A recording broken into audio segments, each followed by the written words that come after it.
Évangile de Jésus-Christ selon saint Marc. En ce temps-là, Jésus regagna en barque l'autre rive et une grande foule s'assembla autour de lui. Il était au bord de la mer. Arrive un des chefs de synagogue nommé Jaïr. Voyant Jésus, il tombe à ses pieds et le supplie instamment. « Ma fille encore si jeune est à la dernière extrémité. Viens lui imposer les mains pour qu'elle soit sauvée et qu'elle vive. » Jésus partit avec lui et la foule qui les suivait était si nombreuse qu'elle l'écrasait. Or, une femme qui avait de perte de sang depuis 12 ans, elle avait beaucoup souffert du traitement de nombreux médecins. Elle avait dépensé tous ses biens sans avoir la moindre amélioration. Au contraire, son état avait plutôt empiré. Et cette femme donc, ayant appris ce qu'on disait de Jésus, vint par derrière, dans la foule, et toucha son vêtement. Elle se disait en effet, « Si je parviens à toucher seulement son vêtement, je serai sauvée. » À l'instant, l'hémorragie s'arrêta et elle ressentit dans son corps qu'elle était guérie de son mal. Aussitôt Jésus se rendit compte qu'une force était sortie de lui. Il se retourna dans la foule et demandait, « Qui a touché mes vêtements ?» Ses disciples lui répondirent, « Tu vois bien la foule qui t'écrase et tu demandes qui m'a touché. » Mais lui regardait tout autour pour voir celle qui avait fait cela. Alors la femme, saisie de crainte et de tout tremblement, sachant ce qui lui est arrivé, vint se jeter à ses pieds et lui dit toute la vérité. Jésus lui dit alors, « Ma fille, ta foi t'a sauvée. Va en paix et sois guérie de ton mal. » Comme il parlait encore, des gens arrivent de la maison de Jaïr, le chef de synagogue, pour dire à celui-ci, « Ta fille vient de mourir. À quoi bon déranger encore le maître ?» Jésus, surprenant ces mots, dit au chef de synagogue, « Ne crains pas, crois seulement. » Il ne laissa personne l'accompagner, sauf Pierre, Jacques et Jean, les frères de Jacques. Ils arrivent à la maison des chefs de synagogue. Jésus voit l'agitation et des gens qui pleurent et poussent des cris. Il entre, leur dit, « Pourquoi cette agitation et ces pleurs? L'enfant n'est pas morte, elle dort. » Mais on s'est moqué de lui. Alors il met tout le monde dehors, prend avec lui le père et la mère de l'enfant et ceux qui étaient avec lui. Puis il pénètre là où se reposait l'enfant. Il saisit la main de l'enfant et lui dit, « Talitha koum », ce qui signifie, « Jeune fille, je te l'ai dit, lève-toi. » Aussitôt, la jeune fille se leva et se mit à marcher. Elle avait en effet 12 ans. Ils furent frappés d'une grande stupeur et Jésus leur ordonna fermement de ne le faire savoir à personne. Puis il leur dit de la faire manger.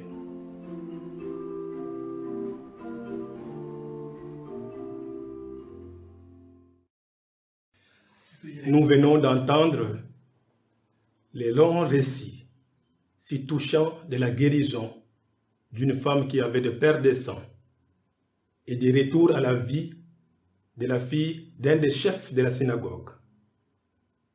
Il y a plusieurs ressemblances entre les deux événements miracles. D'abord, l'âge de 12 ans. La femme a souffert pendant 12 ans. C'est l'âge de la fille de Jaïr. Ensuite, les deux personnes, la fille et la femme, sont dans une situation grave, à la limite entre la vie et la mort. Au sujet de la femme, Marc dit, « Elle avait beaucoup souffert du traitement de nombreux médecins. Elle avait dépensé tous ses biens sans avoir la moindre amélioration. » Quant à la fille, son père dit, « Ma petite fille est à toute extrémité. » Cependant, à la fin, elles sont toutes deux sauvées. Enfin, la femme et la fille sont sauvées par la foi.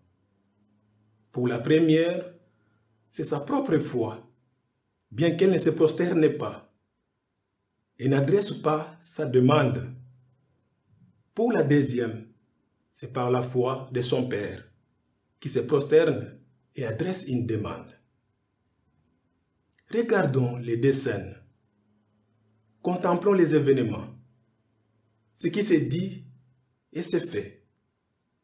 Je distingue deux grands personnages, Jésus et la foule.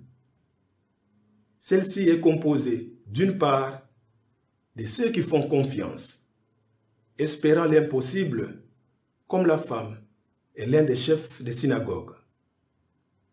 D'autre part, nous avons les sceptiques. C'est pour qui la mort a déjà les derniers mots. Regardons les deux groupes. D'abord les confiants, ceux qui espèrent trouver le salut en Jésus. Jaïr est cette femme qui a entendu parler de Jésus. Ce qui unit les deux, c'est leur foi en Jésus.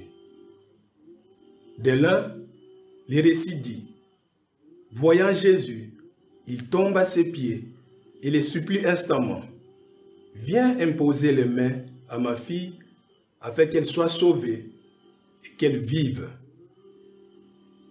Tout chef de synagogue qu'il était, il se met à genoux, prend le courage d'aller vers Jésus, car c'est en lui qu'il espère. Jésus est le seul capable de sauver sa fille, de faire revenir sa fille à la vie. De l'autre, l'évangéliste écrit, « Si je parviens à toucher seulement son vêtement, je serai sauvé. » Voici une femme qui souffrait beaucoup. La maladie atteint ce qu'il y a de plus profond en elle-même, sa féminité comme sa socialité. Elle ne peut pas donner la vie, car son sang se perd. De plus, elle est isolée, séparée. Elle ne peut pas toucher personne, ni se laisser toucher. Sans se prosterner, ni adresser sa demande, elle agit. Elle va à la rencontre du salut. Elle va vers le Sauveur. Au-delà de la manière dont on peut approcher le Seigneur, une chose caractérise les deux personnages, la foi. Admirons leur foi. Une démarche courageuse vers la source du salut. Un lieu de rencontre avec le salut. La foi est une conversation. Car si la femme n'avait pas conversé avec les autres, comment pourrait-elle savoir qu'il existe un homme qui croit encore en elle? La foi, c'est un aussitôt. Un lève-toi et marche. Un lieu pour dire la vérité. Regardons maintenant les groupes de sceptiques. C'est pour qui la mort a déjà les derniers mots. Devant la mort, c'est le pessimisme. Personne ne peut plus rien. C'est le cas de l'entourage de Jaïr.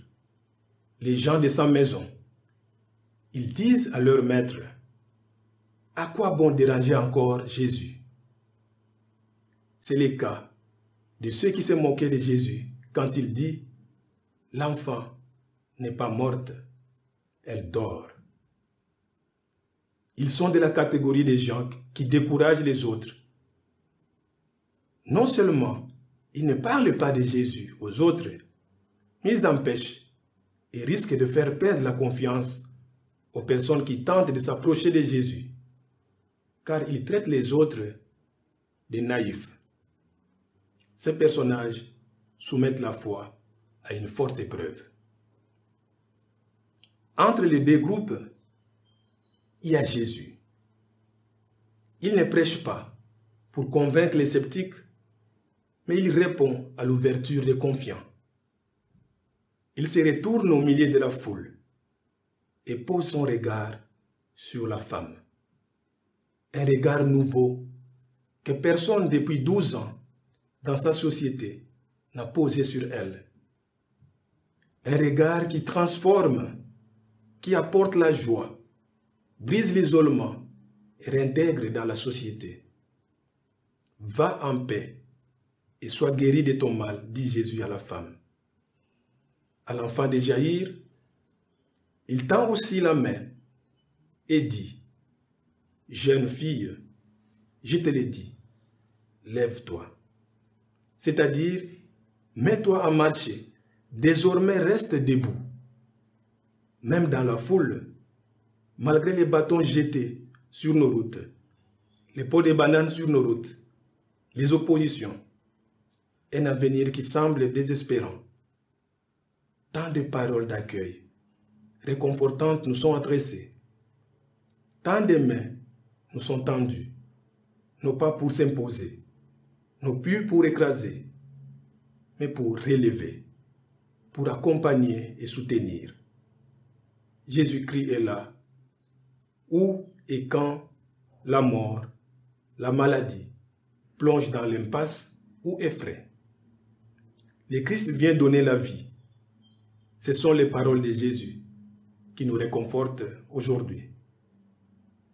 Ta foi t'a sauvé, dit-il à la femme.